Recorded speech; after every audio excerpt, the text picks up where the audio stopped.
about the world and where we were. It was just common knowledge. One of the main arguments that globe believers come at you with is we've known for 2,000 years. Aristophanes figured it out with his sticks and shadows.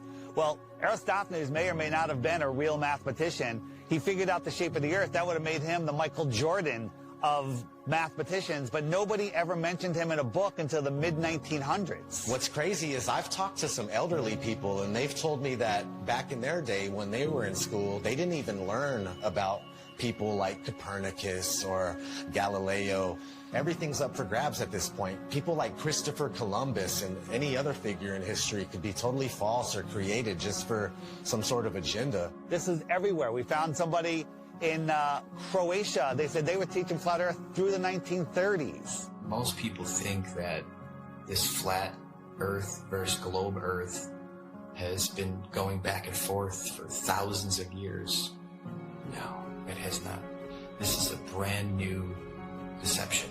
They come up with these stories, these fictional stories, fictional characters, to reinforce that we live on a ball. All of our globe provers, Galileo, Aristophanes, Copernicus, the pictures of them show that they're Masons, but I contend that we don't even know if they're real. All of our history is a lie. I've met people that said that they were taught flat earth in the early 1960s in school. They were taught flat earth and globe earth, and then it kind of just went away. I interviewed Ruth, a 102-year-old woman, back in February of 2020, and she was taught flat earth in public school in Connecticut.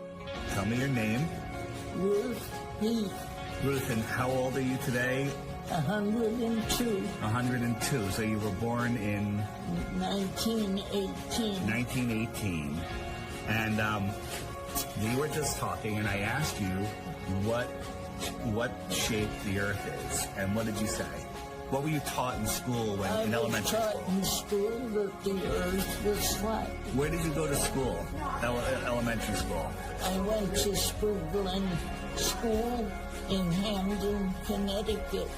So how does it make you feel to realize that you were right as a kid? It makes me feel better. It does make you feel better, right? Oh, it makes me feel alive. Oh my God, that is so true. My whole life, I believed, what I was taught. And then when I discovered the flat earth, you feel better about it. Because we are the center of creation. That's right. We are important. That's right. We are here. We are God's children. And then all the problems that are happening in this world today. I'll give you some good news. A lot of the problems that they report on the news aren't even real. That's right. That's right. They're just keeping us in fear. Keeping up. That's right. That's right.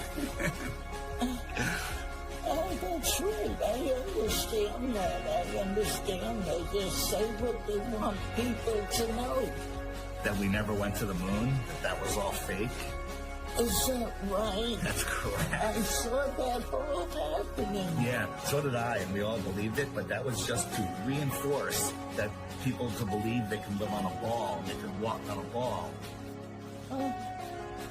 It's such a lie. It's such a lie, but knowing the lie is like going to a magic show. I woke up. Yes. That's what we call it. We call it red. This is your moment of waking up. It's when you go to see a magician and you know how the tricks are done, and the magic no longer works on you, and you're free from the illusion. So knowing this is going to free your heart. Cry. Yeah, that's okay. It makes me cry. Happiness. Yes. Tears of joy. Yes. Thank you. All right, give me a hug. Here we go. All right. Rockefeller seems to have a role in this. He started the General Education Board and continued being involved with the educational system. The fact of the matter is, the people that have been in control, they're in control now, and they're going to continue to be in control, whether they pass it down or change the name, whatever it may be. But yeah, I mean, whenever Rockefeller's name is tied to something, it's always something to question, that's for sure. It's a huge red flag for me that they can come in and change everything we know, all of history, and turn it into deception, and keep teaching the deception over and over and over again until it becomes the norm. The same man who said that he wanted a nation of workers and not a nation of thinkers This was the same person who was found guilty of antitrust violations around the turn of the 20th century, who then went on to get his fingers in all of the education systems, of course with the promise of, I'll give you money, I'll make sure that your school has everything that it needs as long as you push these textbooks, as long as you push these narratives and you push these ideas.